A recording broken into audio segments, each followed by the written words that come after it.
What's going on with the Sabres in net? Our first NHL draft preview. Included in it will be a look at the 9th pick and the 16th pick. That's coming up here on the Locked On Sabres podcast with Joe DiBiase and Jordan Hansgen.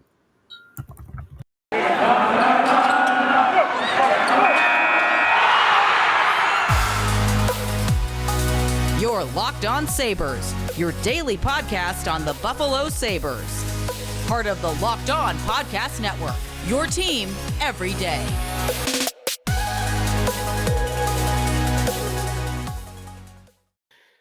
Thanks for making Locked On Sabres your first listen every day. We are free and available on all platforms and wherever you get your podcasts, Odyssey app, Spotify, Apple Podcasts, and also on YouTube where you can watch the show. Joe DiBiase and Jordan Hansgen. It is draft week. Let's go. Are we pumped up? Are we fired up, Jordan? As fired up as you can be about these things. It's just different than NFL draft. It's one of those things where you don't see it come to fruition until a few years after. But that being said, the Sabres have 3 first-round picks, so you can't ignore a moment like this because it's kind of the moment where the Sabres can make a franchise-altering. It could be a franchise-altering event for the Sabres if they do it well. I know that you talked earlier today on your radio show about percentages, and like the likelihood is that the Sabres will have 2 NHL players out of this, at least one, and a decent 1 in 3 chance at getting a star player. So the way when you put it like that, 9, 16, and what is it, 28? Yeah, 9, 16, and 28. Add them together, and you're getting at least 2 NHL players, a chance at a star player, just under 50-50 for that. And, I mean, you could have 3, but the chances are against getting 3 NHL players. And by NHLer, so I'm referencing Byron Bader, hockeyprospecting.com. And he had an 8-year sample size where he looked at how often was a guy playing in the NHL 100-plus games. And pick 9 falls in the 88.9% range as an NHLer. Pick 16, 75.3%, and then pick 28 at 44.4%. So even there, it's under 50-50, but a good chance of getting a useful player. So we'll get into all of that on today's show. Our first look at the draft. We will also talk more about these individual prospects themselves with Curtis from Charging Buffalo, who we've had on the show before. Their draft guide just came out, and he is all in on these prospects, and I look forward to asking him if my Matthew Savoy, Daniel Briere comparison is right, because that dude's highlight reel, Matthew Savoy, the center from Winnipeg in the WHL, I've fallen in love with it. 5'9", shoots the puck like Briere did, stick handling, I'm in love. But I also have not done a deep dive on all these other guys yet. So that's my little Matthew Savoy spiel at the start, just to let you know. He's becoming my guy at the beginning here. But on today's show, we'll look at Craig Anderson re-signing, the goalie picture, not really related to the draft, but it will for free agency, which is a week away, a week from draft night on next Thursday, I believe. So we'll talk about the goaltending situation. And then I got a question both about the 9th pick and the 16th pick. But Savoy's my guy. Jordan, you usually don't get like a guy. You did the 1 year for Draisaitl. Is Joakim Kamel maybe catching your eye? Is anyone catching your eye in the draft maybe for the 9th pick? No, this one, it seems like there's a group there. From everything I've read about, from everything I've heard, it seems like there's like a group there that they're all very similar, and the Sabres can go. It's just kind of what they want and what fits. I guess if I had to pick what the Sabres could use, I think that they could go for a little bit more, either really good playmaking, because we could never, like, our centers. There's kind of one missing, I would say. Like, there's a bunch of guys that can do it that you but not a sure thing there. Like, is it Middlestad? Is it Asplund? Is it, we could use a good playmaking center. I also think the Sabres could use more size. But I don't think you do that at 9. I don't think you worry too much about size at 9. But if you're looking at like something at 28 or something like that, like a big bodied winger, like a power forward, a true power forward, the Sabres could use that. Were you underneath? What's the giggle? What's the giggle? Our screens here, they only go so low on the video portion of our podcast, so we can't really see our hands. Were you flipping me off under the table as I was arguing for the 5'9" centerman? No, because I agree with you in terms of like the Sabres could use a playmaking center, right? Yeah, right. Yeah, like right. like a super nifty deep guy. Like we could use that. But I do think also, don't you think the Sabres? I looked at the playoffs. And it's a war. For some of these 7-game series, it's an absolute war. And there were moments in the playoffs I'm like, can the Sabres take this? Like, would they be able to handle that? Listen to this guy previewing the playoff matchups already. For sure. Isn't that the goal? I know. It is.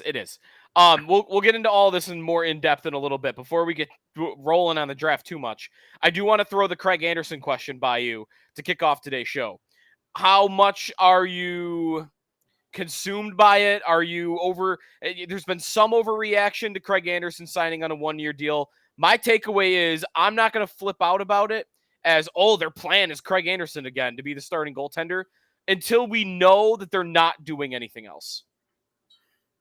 The goalie situation gets more and more alarming the more people they add. Sure. Just because it seems like status quo thus far. They brought back Tokarski. They brought back Anderson. They did not bring back Tokarski yet, by the way. They just not yet. Okay. Is there rumor about that or something like that? Kevin Adams said that they've been in touch. Okay. Well, that's different. That is true. That is different. And that could be AHL. That could be AHL. Right. And I'm actually fine with that. That's fine by me. But I do get worried the more people are here because I don't know, like it just doesn't seem like Jack Campbell's not like the Sabres are not going to be the only team in on Jack Campbell. Right. And it's like the Sabres have to entice a guy like Jack Campbell. I imagine there would be other suitors. Even his own team that why would the Leafs they're not even considering it? Like they haven't made him an offer yet, which is weird until I saw someone tweeting today about they're going to try to chase Marc-Andre Fleury, which that seem like a Leafs move? That's very Leafs. Right. Are we don't want Fleury, right? I haven't considered it. I wouldn't hate it. Hate it. I don't think he'll come here. So that's why I haven't spent a lot of time thinking about it, but I mean, it would give us a much better chance of making the playoffs next year. Yeah. But I think Campbell's more realistic. I do think it's is kind of throwing money away. Sure. And by the way, I would still predict the Sabres will do something. I don't think they're going to roll into camp with the same 3. I don't think they're going to roll into camp and say, all right, it's Anderson, Luukkonen, and Tokarski. Go get them. And maybe they bring back Malcolm Subban. I think they will do something that rates in a big way. I think whether it's Campbell or Kemper or it's a trade for a Semyon Varlamov from the Islanders, or the other free agent I should have mentioned is Braden Holtby. I think Holtby kind of fits because he played better last year in Dallas after a bad year in Vancouver, and he seems to be looking to establish himself again as a number 1. And how many teams are going to choose Braden Holtby as their legitimate number 1? I think the Sabres might be that opportunity for him, as you could be the guy. And this might be your only chance to be the guy. And again, I'm a little more hopeful that a Holtby, even though he's not what he used to be, it can have a season where he steals 5 to 10 points. Whereas I don't think any other goalie, except Luukkonen, if he stayed healthy and really broke out, has the potential to do on this team. I do think, though, going in with this goalie conversation, is that the Sabres do seem like they are prioritizing Devin Levi and or Eric Portillo and Ukko-Pekka a little bit But Levi number one for sure. Levi number one. And I think that they do not want the Cal Peterson thing to happen again. They want to ensure that Devin Levi has like full knowledge that this is his team if he wants it. Right. I haven't heard much like on the side that he's not going to sign here. It sounds mostly like he is going to. Yeah, no, he was in the press box at some sporting event with the Pagulas. Yeah, like, I think they're schmoozing. They're tight. They're tight. Okay, so we're good with that for now. But that could change. Say they went like signed Jack Campbell to a 5-year contract, which that's why they're not going to do that. If anything, it's going to be kind of an old guy for 1 to 2. Maybe Jack Campbell, you just give him the bag for a year. Right. One other real quick news item to get to before we take a break and then get to some draft conversation. We got to throw in here Mike Greer, named the first African-American general manager in NHL history. He is now the GM of the San Jose Sharks. Really cool for him. He's been on the way up. I remember he was like a coach at the development level because he did it in Buffalo, the All-American Prospects game. He's been in the Rangers organization, learning under Chris Drury, and really cool that he is now a GM. Now we have 2 0506 Sabres that are running teams. It's soon to be 3 because I guarantee you Briere is going to be running a team in the next 3 to 5 years. I also think it's like one of the coolest family accomplishments. Like to have 2 like brothers being GMs of 2 different sports teams. Yeah. Like usually a family, like they're well versed in a sport, right? Like the family like has like the Mannings. Right. But like the fact that they have one brother who was a good hockey player that became an executive in hockey and one that's in football. I find that I thought that was like the coolest story. Definitely. Also, the first black GM is great, and they couldn't have happened to a better guy too. Like it's awesome. Yeah, we love Mike Greer. Absolutely. All right, we'll come back. We'll talk some NHL draft. What position we'd most want to see the Sabres hit on with the 9th pick, and also, do they have to nail the 16th pick for the Eichel trade to be a win? We'll talk about both of those subjects when we come back here on the Locked On Sabres podcast. We want to remind you that we are presented by Built Bar. From the people who invented healthy and tasty comes the latest gift to your taste buds. You've probably tried the amazing coconut brownie chunk Built Bar, but guess what? Your friends at Built have given coconut brownie chunk the Puffs treatment. I've talked all about the Puffs. I love the Puffs. Chocolate-covered marshmallows. How can you beat it? That's right, the coconut brownie chunk Built Bar flavor you love, and now in a deliciously chewy marshmallow covered in 100% real chocolate. But stop drooling and listen. They are good for you. Low calorie, low sugar, high protein, and all delicious. All Built Bars are made with collagen protein, which your body absorbs more efficiently and provides tons of health benefits. Eat something that tastes good and is good for you. I'm on my keto diet, and it is perfect for keto, and it's like my breakfast every morning. Honestly, it's great. It's like eating a candy bar for breakfast.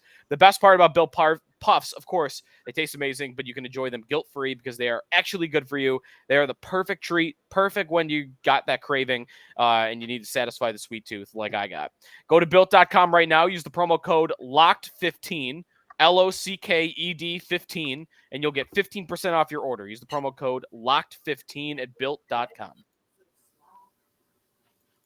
Joe DiBiase and Jordan Hansgen back here on the Locked On Sabres podcast. Thanks for making us your first listen every day. NHL draft is right around the corner, and our team of local hosts and draft experts are breaking down everything with insights and analysis for every first-round pick. Subscribe to Locked On Sabres on YouTube for all the latest breakdowns on the NHL draft and more. All right, Jordan, the 9th overall pick. The Sabres will first be on the clock at number 9. That is their own first-round pick, the first of 3 on the night, the most in the NHL on Thursday night. You kind of already spoke this a little bit in terms of the style. You'd like to see them add a couple of different styles with their first round picks. If I told you their 9th pick, they're gonna nail it. Whoever they pick, the guy is going to be awesome. Star level player. What position would you choose for that? Center, wing, left shot D, right shot D. I'll throw goalie in, but I kind of want to eliminate it because there's no goalie worth that pick. And as you said, they're prioritizing Levi, so we'll throw goalie out. What position other than goalie would you say if the Sabres nailed the pick? This is the position I'd want them to have. Center. I think that's like the most important. If you're guaranteeing stardom, or if you're guaranteeing like really good top 6 forward, center, absolutely. I just think the Sabres would be a lot better with that. Like wings, you can fill in the gaps, and you still have 2 other firsts to get solid wingers. But for center, like Tage Thompson, I think had an amazing year, but there's no the Sabres don't really have like a guaranteed great second line center right now. And I think that's, nor do they have a, like, I love Tage, but I got to see another one before I start saying like first line for sure for him. So that would be my pick. Okay. Yeah, I could argue right shot D too. That would probably be their biggest need, but I think center is also a need, and I think I agree with you that the value is there. Right shot D is probably number 2, though. I mean, we see what a premium they're traded for in the league today. Ristolainen got the 14th overall pick last year, plus Seth Jones. Didn't he get 2 first-round picks? Didn't Columbus get 2 first to trade him? Like that, there are not as many right shot Ds left, which is kind of weird, but it causes them to be very valued as well. The top centerman that could be available around where the Sabres pick. Matthew Savoy, who I've talked a lot about, is my guy. He's ranked number 5 in the Charging Buffalo draft preview. Brad Lambert, who's a polarizing player, we'll talk about with Curtis tomorrow. Kind of, if I may, and this is a bit of a reckless comparison. I probably shouldn't even make it, but I'm going to. Got a little Josh Allen in his prospect profile. He had no production. I mean, 4 points. He had 4 points in the Finnish league last year, but 6'1", skates like the wind, hands. He's got all the tools that you want. Brad Lambert. He's ranked number 8 in the Charging Buffalo rankings. Frank Nazar is ranked number 9. He's a center. And who else? Cutter Gauthier, who's all over the place. USN development program, ranked number 14 at the Charging Buffalo magazine. And he actually is predicted to go higher than that. In fact, at BetOnline, our favorites over at betonline.ag, they list Gauthier's over-under at 5.5. So, honestly, the Sabres probably won't even get a look at him, but that's a list of some of the centers that could be available to them. I think I would agree with you. And it comes down to their roster and the future of their roster. I think they probably have, and we don't know this, but they probably have 3 guys that are going to be like second line center caliber players, right? Like Cousins, if Thompson takes a bit of a step back in goals, 30 goal scorer, he's probably a second line guy, and Krebs and or Middlestat could become that. But do they have anybody right now that you think, oh yeah, in 5 years, they're my number 1 center? Any of them? No, I don't really. You can get away with that if you have 3 number 2 centers. You're probably fine, right? But you better hope they all become that good.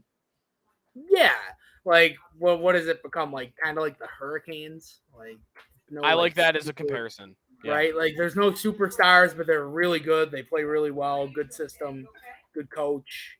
Like just kind of like they got they got some great players. Like they're but they don't have any. They don't have McDavid. They don't have generational, right? Like, yeah.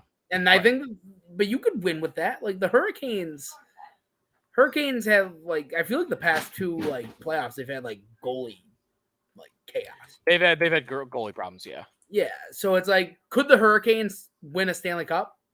For sure. Like absolutely. Like would you be surprised if they went in and won it next year?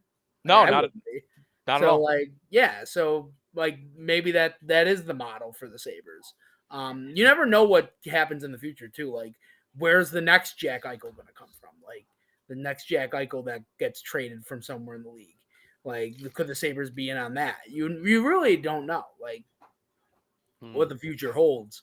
But with the prospects, you gotta just take best available in hockey. Yeah. It's just long term. You gotta think 3 years down the line, it's very different than like NFL. You have to like put your brain in a different mindset with it.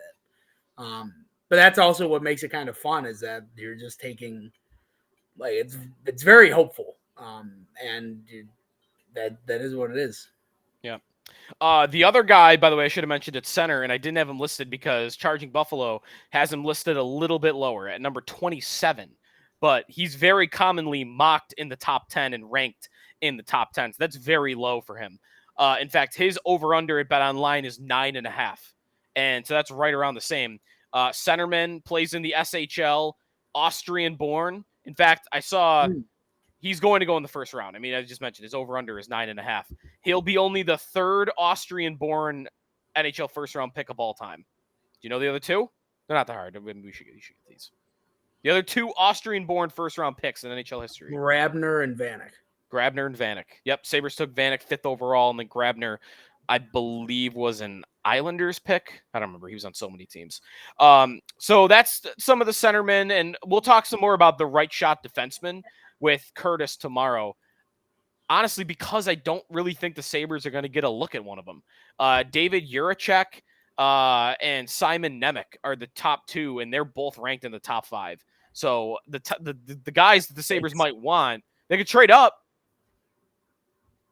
But do we want that? I mean, no. Would you trade 28 to move up from 9 to 5 to pick a right shot defenseman? I think my answer 28? is no.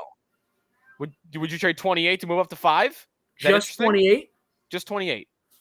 Yeah. 28 and 9, obviously. If they love the guy, if they love the player, and you're getting like a really good right shot defenseman, I would consider that. You don't lose 16. That's right. I wouldn't give up 16. I certainly wouldn't give up 16. No, I wouldn't do that. No. I'm also like I agree with you though that like the Sabres are in a great spot. Like don't mess it up. And if you're gonna trade a pick like 28, ideally you'd want a guy that's actually like in the NHL. Right? Like because you have no idea. Like top 5 picks don't always work. I think I'd more be willing to do. I would do it for number 2.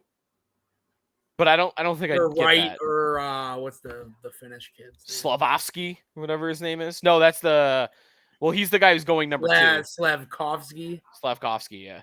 Number 1's like guaranteed, right? Like Shane Wright to Montreal. It seems that way, yeah.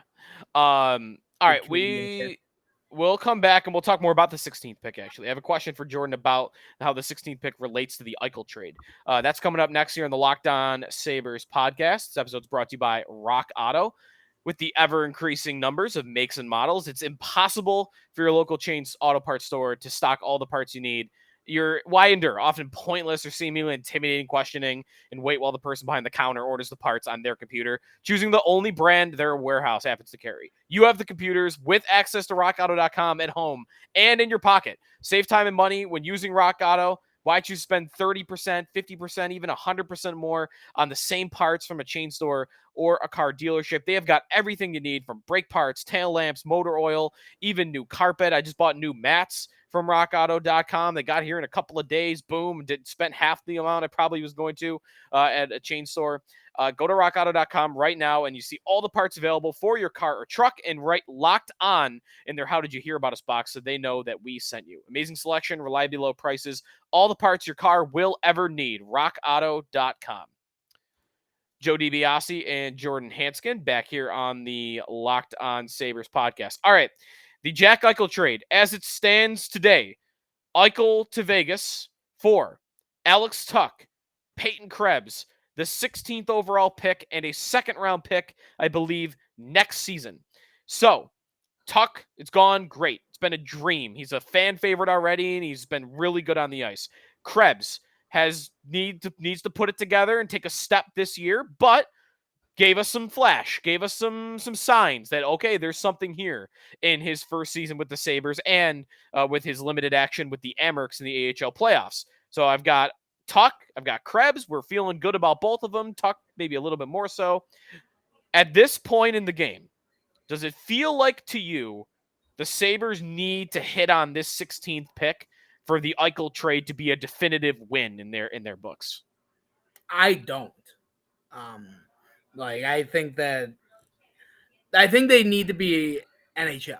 So I guess that is a hit. Like they need to make the league, but they don't have to be a star. No, I don't think so. Because I think Peyton Krebs is like, I thought he looked really good for the Sabres. And I thought Alex Tuch is exactly what we expected. And I think Alex Tuch also has a lot of like other things that like make him even more valuable. Like his attitude for the Sabres is like huge.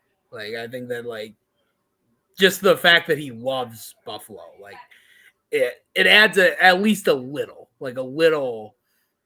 extra to him. But yeah, like I'm optimistic that we already have 2 long-term Sabre players. And like could they together combine to match Eichel's production in Vegas? Like absolutely. And then you're just asking for this kid to just make the league, and like I think would be good. So like yeah, I'm not gonna put that burden or that pressure on whoever we take at 16. I think that their goals just be make the league and be the best player they can be. I don't think that there's anything. I agree with you. Yeah, I think give me another Rasmus Asplund, and I think it's a win. You know, like a good player, but not solid someone bottom 6 guy. Like give me one of those. But of course, you know, we'd love to see them run up the score a little bit. Because I do think overall we will win like that trade. I'm very confident in that because it's just like Jack Eichel's one guy. He's a great player, but like he is still just one player. That will certainly change if Vegas wins, though. Even if the Sabres get good, like that's true. Call it a win. It might be called a win-win, right? The Vikings-Bills trade, Diggs for Justin Jefferson. You know, if Tuch and Krebs help lead the resurgence here, and Eichel leads Vegas deep into the playoffs, then it'll be called a win-win. How do you run up the score? But if Vegas wins the cup, you're saying that Vegas wins, which is they would certainly win. Sabres, I would say they win. The if the Sabres, yeah, right. Like O'Reilly winning, like the Blues winning that cup made them win. They are their half automatically won. The Sabres right now with Tage Thompson developing, we've gotten close to a win-win. But what I'm saying is the opportunity here is if they crush it with that pick, 16th overall. Didn't Matthew Barzal once upon a time go 16th overall? If they picked a Barzal, the next Barzal 16th overall, it could get to a point where the trade not only would look like a win for the Sabres, but it could start to look embarrassing for Vegas. If Tuch is that good and Krebs turns out to be really good, and oh, look, here's this other star player they got. And oh, there's a second next year. Who knows what that's going to be? I mean, there's at least an opportunity to where it could start to look really bad for Vegas, you know? Here's open. But they'd have to crush that pick. Jordan is not going to be here for the interview, right? For the interview tomorrow with Curtis. Going to be here for the interview. Then I want to throw this question by you just to get it in here at the end because I'm going to ask it to Curtis tomorrow. It's a very unique situation with the Russian prospect Ivan Marchenko. Now, there are a couple of different complicating factors with him as a prospect. Going into the year, it sounded like he was a top 5 prospect. And I've heard a lot. Byron Bader has said this. I interviewed him on WGR today. I've heard a lot of draft guys say this, that if he did not have the health issues he's had, he probably would be a top 5 pick. It's not just that, though, but the health issues is the main reason. He's healthy now, thank God, but he did get diagnosed with Hodgkin's lymphoma about a year ago. He is in remission. He's good now. Seemingly, he went to Germany, all sorts of treatment. But we still have that health question that really caused him to not develop at all this past year. And I think he said that he doesn't think he'll be back on the ice until the fall. So he'll miss about a month or two going into the season. So that's one part of this. 2, he plays in Russia. And if you haven't been tracking the news about the Flyers goalie prospect from Russia, who signed with the Flyers because of all the political tension in Russia right now, what happened in Russia? He got arrested. He got arrested as an army dodger because they said, oh, you have this army obligation and you're trying to go to Philadelphia to play for the Flyers. He signs a contract with the Flyers and a couple of days later he's arrested. So now, I mean, who knows what happens with him? And I thought immediately about Poltapov, the Sabres' second-round pick from last year, plays at the same club that has a military affiliation, Dynamo Moscow. At CSKA Moscow, maybe. But whatever the team is, Poltapov plays for that team. The Flyers goalie prospect. Miroshnichenko is on a different club, but again, there's these questions now with the war in Ukraine and Russia. I mean, the Brittany Griner situation. I mean, it is kind of risky just for political reasons not to draft these guys. So what do you do with that? If you're the Sabres at 16 or even 28 and you got this kid that, oh my God, he's a top 5 talent, but one, it sucks for him, but like this health question, and then two, just drafting Russian guys at all right now. Like, how would you approach that if you were Kevin Adams? If you can even answer, because that's a lot. It's not something that I feel like any one person can figure out. Yeah, I mean, first off, I feel for the kid. Like, it's just like it's awful. Like, it seems like this kid is dealing with the world on his shoulders. You can't even imagine. It's good that it sounds like he's in remission and doing well. I don't know. Like, I think that the Sabres, I trust that they are doing their due diligence on it. And like, I want the kid to succeed now. When I heard the story, like, I want him to do well. Would I be mad if the Sabres took him? No. Because I think that you're betting on a kid that's been dealing with a lot of adversity. And you've seen stories where it works out wonderful for everybody. But yeah, I know, like, not only is it health issues, but it's also political issues, right. Military service. Like, there's just like, yeah, crazy. That's crazy what's going on. I don't think, like, I get worried that like I don't think these kids necessarily like are like for Russia or like pro Russia. Like, what I read about this kid just now when you were talking about him is that he wanted to play in the USHL, but they blocked his visa. Yeah. So it's like it does sound to me like he wants out. Like, right, but like, if you're the Sabres and like you have development camp next week, it's an issue. Yeah, absolutely. Can he come? Like, right. Because to me, it sounds like the answer, if they didn't let him play in the USHL, they're going to let him come to a week camp in Buffalo. I think they're probably not going to, because what's Russia thinking? They're thinking, we let him go to development camp and he's never coming back. He seems like the type of guy that like a good team that can wait would take, right? Like the Lightning would take a guy like that. Yeah. Like, it doesn't seem like the Sabres. I don't know. It's interesting. I expect somebody to pick him. Like, somebody will definitely take him.